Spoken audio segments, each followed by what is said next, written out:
Hello everyone, welcome to my channel guys. कैसे हैं आप सब? आई होप आप सब अच्छे होंगे, मैं भी अच्छी हूँ। एंड आज का जो वीडियो है ये बेहद ज़्यादा इम्पोर्टेंट वीडियो है। एंड जितनी भी महिलाएं माँ बनने की काफ़ी समय से कोशिश कर रही हैं और वो सक्सेस नहीं हो पाई है, यानी बार बार उनकी कोशिश फेल हो जा रही है, तो ये वीडियो आपके लिए ही है। आप इस वीडियो को पूरा देखिएगा विदाउट स्किप किए हुए, क्योंकि ये वीडियो बहुत ज़्यादा नॉलेजेबल होने वाली है और आपके बहुत काम आने वाली है।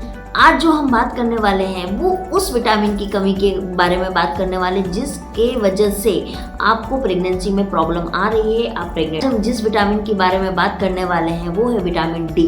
विटामिन डी की क्यों ज़रूरत पड़ती है गर्भधारण करने के लिए, ये बहुत ज़्यादा इंपॉर्टेंट क्वेश्चन है। और इसको लेने से आपको क्या क्या प्रॉब्लम में आपको सहायता मिलेगी ये भी हम जानेंगे। सबसे पहले हम जानते हैं विटामिन डी जो है वो क्यों लेना ज़रूरी है। अगर आप माँ बनने की बहुत टाइम से ट्राई कर रहे हो और आप प्रेग्नेंट नहीं हो पा रहे हो, तो आपको सबसे पहले विटामिन डी का टेस्ट आपको ज़रूर करवा लेना चाहिए। और इसके क्या क्या संकेत है कि आपको कैसे पता चलेगा कि आपको विटामिन डी की कमी हो रही है, तो इसके कुछ सिम्टम्स भी है जो मैं आपको बताने वाली हूँ।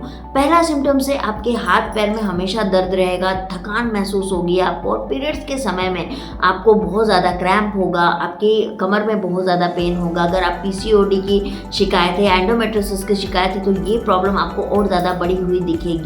तो विटामिन डी की कमी से आप हमेशा थकी हुई फील करेंगे। और अगर आपको थायराइड है, डायबिटिक है, तो ये होना लाजमी है, क्योंकि थायराइड और डायबिटिक में आपके विटामिन डी की डेफिशिएंसी हो ही जाती है बॉडी में। तो इसीलिए अगर आप गर्भधारण की कोशिश कर रही हैं तो आपके बॉडी में दो जो है सप्लीमेंट्स बहुत ज़्यादा ज़रूरी है। एक है फॉलिक एसिड और एक है विटामिन डी। अब कौन से नेचुरल तरीके से विटामिन डी को ले सकती हैं, तो अगर आप नॉनवेज खाती हैं तो आप उसको अंडे और फिश से ले सकती हैं। इसमें प्रचुर मात्रा में विटामिन डी पाया जाता है। अगर आप वेजिटेरियन हैं तो आप जितने भी दूध से बने हुए आइटम्स हैं, जैसे कि मक्खन है, पनीर है, घी है, जितनी भी दूध से बनी हुई है, दूध से निकली हुई चीज पदार्थ हैं, आप उसको लीजिए। उसमें विटामिन डी बहुत ज़्यादा मात्रा में होती हैं। आपको जितने भी हो सकता है आपको हरी सब्जियां लेनी है, आपको जूसेस लेना है, इसमें आप विटामिन सी को ऐड कीजिए, जैसे कि संतरे को ऐड कीजिए। एंड आपको और साथ साथ में क्या करना है, आपको सुबह में एकदम जो मॉर्निंग का धूप होता है, आपको उस टाइम पे ज़रूर आधा घंटा 1 घंटा वॉक करना है या बैठना है, ताकि आपकी जो बॉडी है वो विटामिन डी को प्रोड्यूस करना चालू कर दे। तो विटामिन डी आप इस तरीके से ले सकते हैं। लेकिन अगर आपको विटामिन डी की खाना पूर्ति इन चीज़ों से नहीं हो रही है, और अगर आप गर्भधारण की प्लानिंग कर रही हैं और अगर आपका बार बार फेल हो रहा है, तो सबसे पहले आप विटामिन डी का टेस्ट करवाने के बाद में आप HK वाइटल का, यहाँ पे मैं दे रही हूँ, HK वाइटल का विटामिन डी आता है। ये मैंने पहले भी बहुत सारे लोगों को बताया हुआ है और बहुत लोगों ने इसको लेना स्टार्ट भी किया। और HK vital is the very good company. Folic acid भी है जो बहुत अच्छा सप्लीमेंट्स है, और मैं HK वाइटल का vitamin D and folic acid दोनों लेती हूँ।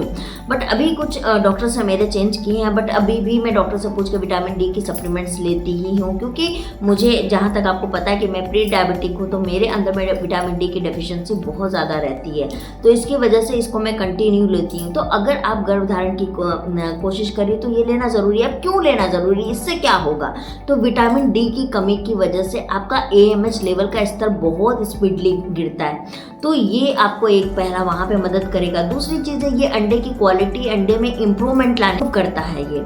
तीसरी चीज़ है अगर आपका सब कुछ हो जाता है, मीन्स के आपको एग भी बन रहे हैं, आपका एक मैच्योर भी हो रहा है, सब कुछ हो रहा है, फर्टिलाइज भी कर गया, लेकिन क्या हो रहा है, यूट्रस की लाइनिंग में आके चिपक नहीं रहा है ना। आपका एंडोमेट्रियोसिस की जो लाइनिंग है वो पतली है, वो वहाँ पर चिपक नहीं रहा है, तो वो उसमें हेल्प करती है कि आपके एंडोमेट्रियोसिस की लाइनिंग को मजबूत करती है।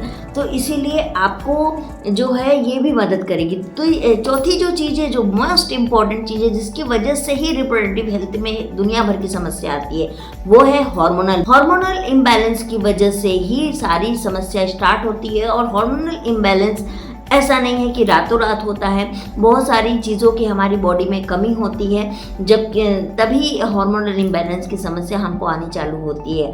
तो आपको हार्मोनल इम्बैलेंस जब होगा तो आपको क्या क्या सिम्टम्स मिलेंगे जिसकी वजह से आप पहचान पाओगे कि आपको हार्मोनल इम्बैलेंस हो रहा है। सबसे पहले आपका मेंस्ट्रुअल साइकिल बिगड़ेगा।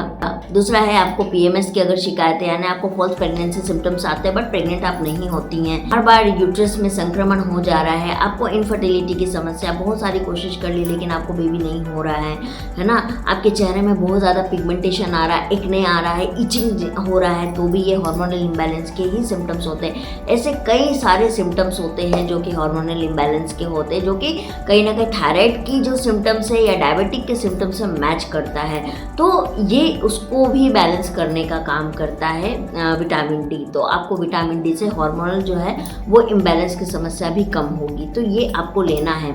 और ये आप अपने नज़दीकी डॉक्टर से परामर्श करके आप अपनी टेस्ट करवा लीजिए विटामिन डी के पैथोलॉजी में जाके, उसकी रिपोर्ट के अनुसार डॉक्टर आपको सप्लीमेंट्स दे सकती हैं। अगर डॉक्टर आपको कोई सप्लीमेंट दे रही है तो आप एचके वाइटल का उनसे पूछ लीजिएगा कि क्या मैम मैं ये एचके वाइटल का ले सकती हूँ, क्योंकि ये काफ़ी अच्छी विटामिन D3 की सप्लीमेंट्स आती हैं, तो आप उनसे पूछ के आप इसको ले सकते हैं, जो कि आपको बहुत ज़्यादा फायदा करने वाला है गाइज, है ना। विटामिन डी क्या करता है कि अगर आपको डायबिटिक है तो आपकी इंसुलिन रेजिस्टेंस की जो समस्या है उसको भी ये कंट्रोल करता है कि अगर आपका जो हार्मोन है, जो आप बेबी प्लान अगर करने की कोशिश कर रहे हैं और नहीं हो रहा है, तो एस्ट्रोजन और प्रोजेस्टेरोन इसके लिए बहुत ज़्यादा जिम्मेदार होता है, तो उसको ये बैलेंस करता है। तो इसीलिए विटामिन डी अगर आप गर्भधारण की कोशिश कर रही हैं तो आपको लेना बहुत ज़्यादा अनिवार्य है अगर इसकी डेफिशिएंसी हो रही है तो। और अगर आप थायराइड या डायबिटिक के पेशेंट हैं तो आपको बिल्कुल इसको इग्नोर नहीं करना है। तो अगर आपको ये मेरा वीडियो अच्छा लगे तो प्लीज़ आप लोग लाइक, सब्सक्राइब और शेयर ज़रूर कर दीजिएगा।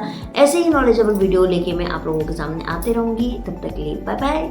हम लोग फिर मिलते हैं नेक्स्ट वीडियो में बहुत जल्दी, है ना।